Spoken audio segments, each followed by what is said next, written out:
Hello students, welcome to hands on biology and मैं हूं आपकी विशाखा मैम। चलिए स्टार्ट करते हैं हमारा chapter molecular basis of inheritance. Before starting this chapter मैं कुछ बहुत जरूरी बातें आपके साथ शेयर करना चाहती हूँ बच्चों। देखिए, ये चैप्टर एक हाई प्रायोरिटी चैप्टर है। हाई प्रायोरिटी चैप्टर का मतलब क्या होता है बच्चों? हाई प्रायोरिटी चैप्टर का मतलब है गुड नंबर ऑफ क्वेश्चंस यहाँ से पूछे जाते हैं और इन क्वेश्चंस के लिए थॉरो अंडरस्टैंडिंग चाहिए। Thorough understanding is crucial. Okay, अगर मैं 2025 के नीट पेपर की बात करूं ना, तो 14% क्वेश्चन इस चैप्टर से पूछे गए हैं। तो आप समझ जाओ कितनी वेटेज है इस चैप्टर की। ठीक है, and not only for NEET, for boards as well. आपके बोर्ड एग्जामिनेशन के लिए भी ये चैप्टर बहुत इंपॉर्टेंट है। थोड़ा बड़ा चैप्टर है, it is quite lengthy, so be patient. Okay, हम सारे चैप्टर को अंडरस्टैंड करेंगे, कॉन्सेप्ट को अंडरस्टैंड करेंगे एंड बच्चों प्रैक्टिस करेंगे रेगुलरली। मैं हर एक टॉपिक के बाद उससे रिलेटेड क्वेश्चंस आपको प्रैक्टिस करवाऊंगी and do not divert your mind. इसके लिए हम क्या करें? इसके लिए हम साथ के साथ लिखेंगे। जैसे जैसे मैं लिखती जाऊंगी आप लोग भी लिखते रहोगे। ओके, एक टिप है ये कि आपको क्लास 11th जूलॉजी में बायोमोलिक्यूल्स रिवाइज करना है। बायोमोलिक्यूल्स में आपने पढ़ा होगा स्ट्रक्चर ऑफ डीएनए, जिसमें आपने nitrogenous bases, purine, pyrimidine, pentose sugar, deoxyribose sugar, ribose sugar के बारे में पढ़ा होगा। तो बच्चों अगर वो पढ़कर आओगे ना, रिविजन करके आओगे तो आपके लिए थोड़ा बेटर रहेगा। ऑल्दो मैं सारी चीजें डिटेल में आपको पढ़ाऊंगी, बट फिर भी आप उसको पढ़ के आना।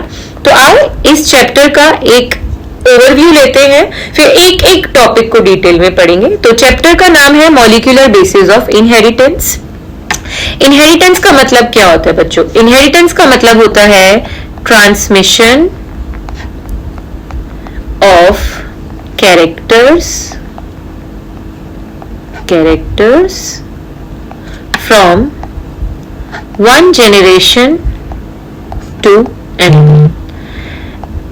हमारे ग्रैंड पेरेंट्स से कैरेक्टर्स और ट्रेट्स हमारे पेरेंट्स में आए और मॉम डैड से वो ट्रेट्स हमारे अंदर आते, जनरेशन आफ्टर जनरेशन। इसी को तो इनहेरिटेंस बोलते हैं। आप जेनेटिक्स ऑलरेडी पढ़ चुके हो। ठीक है, तो आखिर इनहेरिटेंस कैसी होती है? हाउ?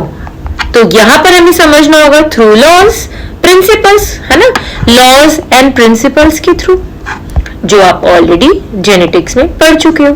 तो फिर हम इस चैप्टर में क्या पढ़ने वाले हैं, है ना? इस चैप्टर में हम पढ़ने वाले हैं कि वो कौन सा मॉलिक्यूल है, the molecule which forms basis of this inheritance. Okay, हम मॉलिक्यूलर लेवल पर पढ़ने वाले हैं और हम जानते हैं बच्चों फिजिकल यूनिट ऑफ इनहेरिटेंस क्या है? बताओ जल्दी से। Physical unit of inheritance is gene, and जबकि केमिकल यूनिट ऑफ इनहेरिटेंस क्या है? Chemical unit of inheritance is DNA. तो वही तो हम पढ़ने वाले हैं इस चैप्टर में। आज की डेट में हम जानते हैं कि today most of the organisms में, इन मोस्ट ऑर्गेनिजम्स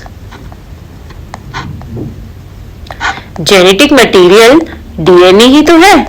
वही हम इस चैप्टर में डिटेल में पढ़ने वाले हैं। ठीक है, अगर आपसे पूछा गया फिजिकल यूनिट ऑफ इनहेरिटेंस, वो जीन है, और अगर आपसे पूछा गया केमिकल यूनिट ऑफ इनहेरिटेंस, तो वो हो जाएगा डीएनए। ठीक है, चलिए एक ओवरव्यू लेते हैं चैप्टर का, की टॉपिक्स जो हम इस चैप्टर में पढ़ने वाले हैं। हम न्यूक्लिक एसिड, डीएनए, आरएनए को पढ़ेंगे बच्चों इस चैप्टर में। हम डीएनए से स्टार्ट करेंगे, जिसमें हम स्ट्रक्चर ऑफ पॉलीपेप्टाइड चेन पढ़ेंगे। स्ट्रक्चर ऑफ पॉलीपेप्टाइड चेन को फर्दर हम ब्रेक करेंगे, जहां पर हम structure of pentose sugar, structure and types of nitrogenous bases, दोनों प्यूरिन एंड पाइरिमिडीन के बारे में डिटेल में पढ़ेंगे, and types of bonds and linkages पढ़ेंगे। देन यहाँ पर एक छोटा सा टॉपिक हम ऐड करेंगे, लेंथ। आपके एनसीईआरटी में एक टेबल दे रखा है जिससे काफी क्वेश्चन आते हैं लेंथ ऑफ डीएनए पर, हम उसको पढ़ेंगे।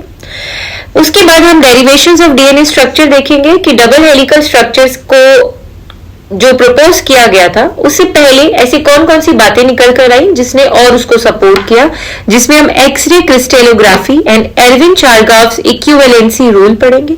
यहां से बच्चों न्यूमेरिकल्स भी पूछे जाते हैं, शारगाफ रूल भी बोलते हैं इसको। हम स्ट्रक्चर ऑफ डीएनए में डबल हेलिक्स ऑफ डीएनए का स्ट्रक्चर पढ़ेंगे डिटेल में, और पैकेजिंग ऑफ डीएनए हेलिक्स में देखेंगे कि कैसे डीएनए को न्यूक्लियस के अंदर पैक किया गया है। एंड देन हम पढ़ेंगे सर्च फॉर जेनेटिक मटेरियल, जहां पर हम दो बहुत important experiments, transformation experiment and blenders experiment पढ़ेंगे।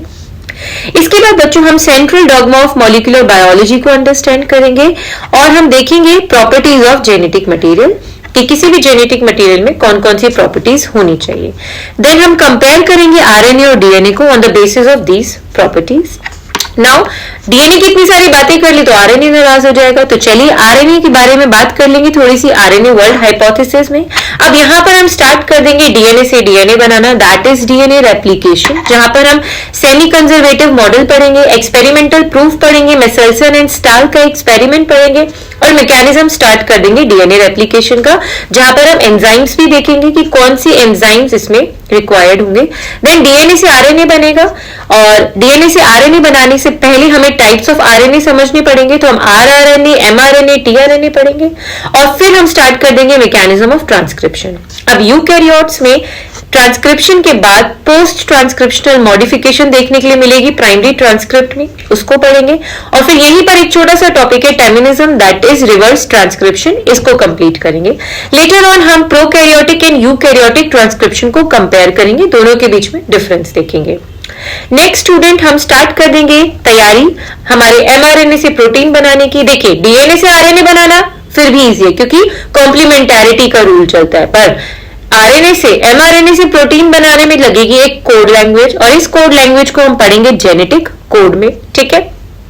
थोड़े से डिटेल में हम स्ट्रक्चर ऑफ टीआरएनए पढ़ेंगे यहाँ पर और हम स्टार्ट कर देंगे हमारा मैकेनिज्म ऑफ ट्रांसलेशन। अब मैकेनिज्म ऑफ ट्रांसलेशन पढ़ने के बाद एक टॉपिक जिसमें बच्चे बहुत कंफ्यूज होते हैं, दैट इज वोबल हाइपोथेसिस, हम इसको समझेंगे और वाइंड अप करेंगे डिफरेंस पढ़ के in between prokaryotic and eukaryotic translation. अब देखिए डीएनए से डीएनए बन गया, डीएनए से एमआरएनए, एमआरएनए से प्रोटीन। अब ये प्रोटीन बन चुका है, इस प्रोटीन को बनने को रेगुलेट भी तो करेंगे ना इस जीन एक्सप्रेशन को, तो रेगुलेशन ऑफ जीन एक्सप्रेशन पढ़ेंगे जिसमें हम ऑपेरॉन मॉडल पढ़ेंगे, याद है ना, लैक ऑपेरॉन हम इसमें पढ़ने वाले हैं, ठीक है। देन लास्ट में इस चैप्टर में बहुत डिटेल में दे रखा है ह्यूमन जीनोम प्रोजेक्ट, उसके एम्स, उसके गोल्स, उसकी methodology, salient features and application हम लोग पढ़ेंगे एंड देन वाइंड अप करेंगे इस चैप्टर को डीएनए फिंगर प्रिंटिंग से। आप देखो कितने सारे टॉपिक्स हैं, है ना, एक एक टॉपिक हमें डिटेल में पढ़ना है बच्चों। ये सारे टॉपिक पे एक अलग से वीडियो बनेगी, जैसे अगर मैं डीएनए रेप्लिकेशन की बात करूं तो एक वीडियो सेमी कंजर्वेटिव मॉडल पर बनेगी, एक इसके एक्सपेरिमेंटल प्रूफ पे बनेगी और मैकेनिज्म और एंजाइम्स। तो आपको पेशेंस रखने हैं थोड़े जब आप ये चैप्टर पढ़ रहे हो, बड़ा चैप्टर है बट इंटरेस्टिंग है, आपको मजा आएगा ये चैप्टर पढ़ने में, तो अपना ध्यान नहीं भटकाना है आप लोगों को, ओके, फोकस रखना है वाइल स्टडिंग दिस चैप्टर। तो नेक्स्ट वीडियो में हम द डीएनए स्टार्ट कर देंगे, न्यूक्लिक एसिड के बारे में थोड़ी सी डिटेल पढ़ के हम अपना स्ट्रक्चर ऑफ पॉलीपेप्टाइड चेन ये सब पढ़ना स्टार्ट कर देंगे। So stay tuned for more videos, like, share and subscribe. Thank you.